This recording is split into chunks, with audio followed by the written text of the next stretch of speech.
Hello and welcome to Shady Sheratoy's Dry January. This is a video blog episode about January 10th. If you've liked the vlog so far, please make sure to like and subscribe. Share this channel with some friends that you think might also be interested. Hit the notification bell so you can stay up to date on new ideas for exercises, recipes, and influencers to follow that will support you. So I went on the longest hike yesterday.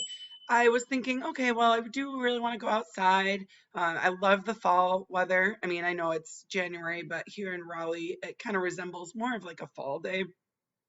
So I started running in 2020, and I wouldn't say I enjoy running, but there definitely is a temperature range that I need it to be outside in order to run. So if it's anywhere under 50 degrees or anywhere over 80 degrees, and that matter of fact, if the humidity is over 80%, I cannot run. So it needs to be in between 50 and 80 with a low humidity.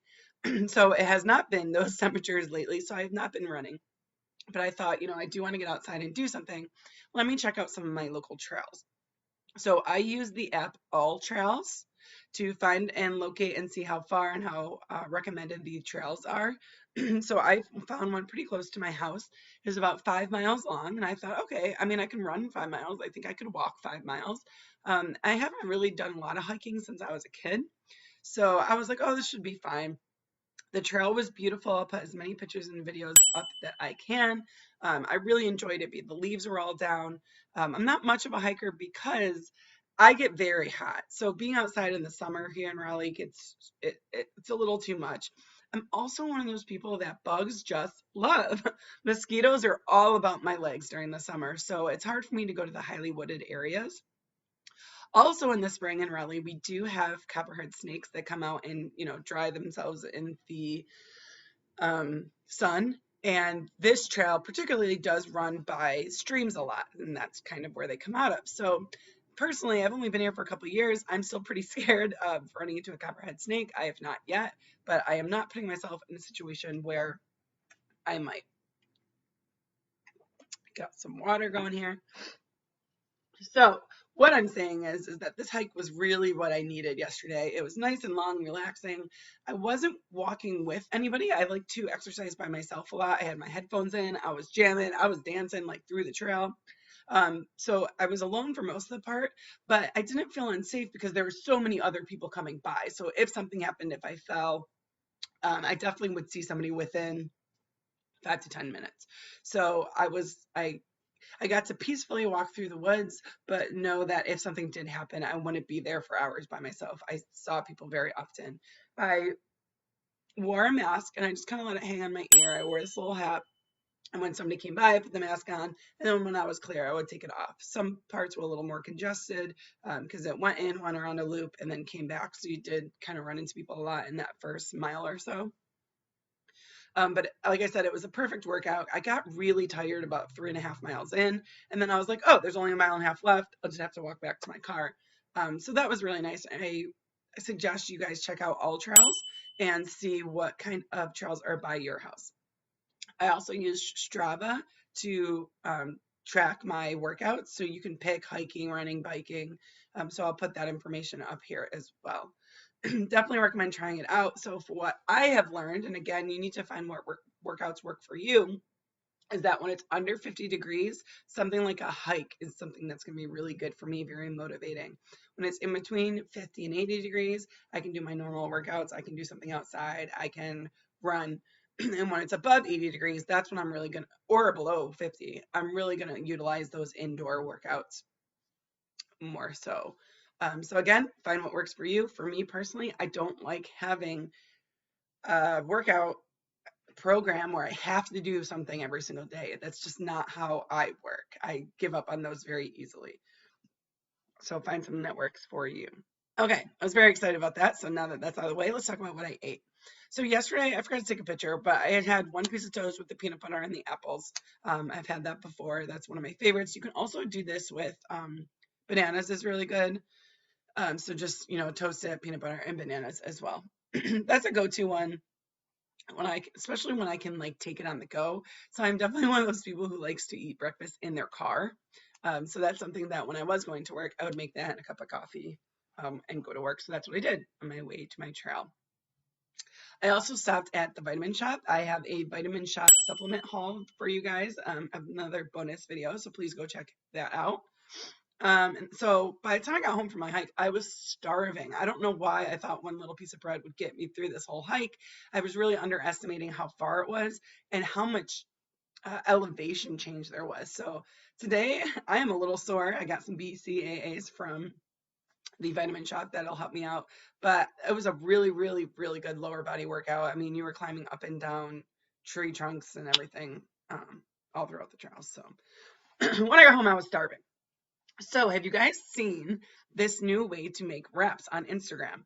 So I'll show my process here, but what I needed to use up was the tempeh bacon that I made for a BLT a couple days ago. I still had the rest of it soaking in my fridge. So I just fried up the tempeh bacon on a pan because I was using the air fryers to make green bean fries. Guys, I love doing this. I've done this with zucchini. You can do it with broccoli and things like that too, but kind of make a faux breading. So what I do is I put flour, some onion powder, some garlic powder, maybe some paprika. I have a hot paprika that I use a lot, and just mix that up. And then I also take almond milk. So I will take the green beans, dip them in almond milk, and then coat them with the flour mixture and just throw them in the air fryer. So that's what I did for the green beans on the side here. But the wrap, okay, so you take a wrap and then you cut one little radius of the wrap so that it'll make 4 pieces. So in the first quarter, I put my tempeh bacon. In the next quarter, I put some avocado because that always makes everything better. The next quarter, I put some peppers and onions. I didn't cook them first, which I probably could have, and that would have been good, but it was good the way it is. And then the last quarter, I put the spinach. So you fold it up by quarter, so it ends up making this little pocket. Then to ensure that the pocket stays together, you put it back on the frying pan and then, kind of fry it shut on both sides. It was really good. So the wraps that I buy are relatively small. I want to say they're 8-inch or 10-inch. I can't always put a lot in it without stuff falling out. So I was a little weary that I wouldn't be able to put a lot into this. I ate it, and I'm not kidding, like 4 bites. It was so good. I almost made 2 of them. You got to try this. It wasn't nearly as hard. The only thing I can suggest is just like when you're wrapping a burrito, you need to make sure everything's in there very tightly so things don't fall out. But it was very good.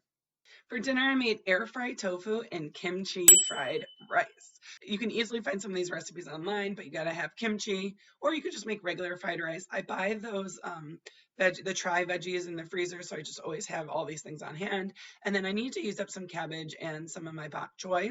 So I cut up the bok choy and cabbage, garlic, and sauteed that for a little bit. Then you need to heat up the frozen veggies. You can do that in the microwave or in another pan. You can put a little water and make sure you defrost those. Add them. Then I added some soy sauce and the rice and kind of cooked that up.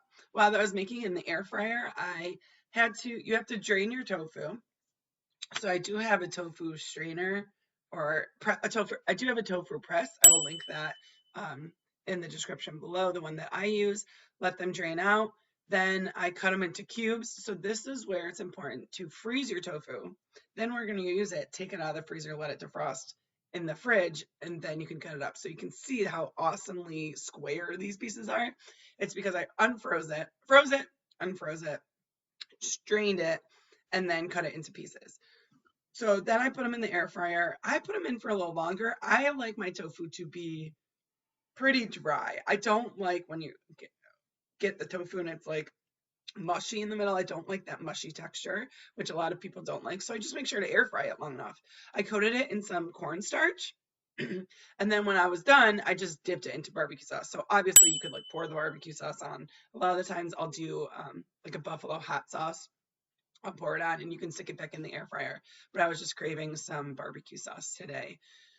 So yeah, that was my dinner. That is one of my easy tofu recipes, and you can put whatever vegetable you have on the side. This rice, I ate a ton of it, but the rice itself was only really like half a cup. And then the rest of this was veggies. So that's where all my veggies are. And it looks like it's a lot of rice, but it's very little rice and lots and lots and lots of veggies. So today, my influencer shout out of the day is somebody who is very influential in creating a business. So Gary V is a very outspoken, he does swear a lot. So he's all about what you can do to create a business and to market that business using social platforms and how to go about really succeeding in the business world. I would like to be an entrepreneur in the next year, and I think a lot of what he says is just do it. Like get out there and do it and hustle, and that's how you're successful for business. So if you're someone who's looking into creating a new business, he is definitely a motivational speaker and a motivational person to follow. So go check him out. He has a YouTube. He's got everything. I'll put the YouTube link below and then you guys can go from there. So definitely check him out. If you do check him out, please let him know that I sent you. He is all about helping out others. And so hopefully he can help our community grow a little bit. So I appreciate you guys hanging in there for today. This is day 10. The third of the way through.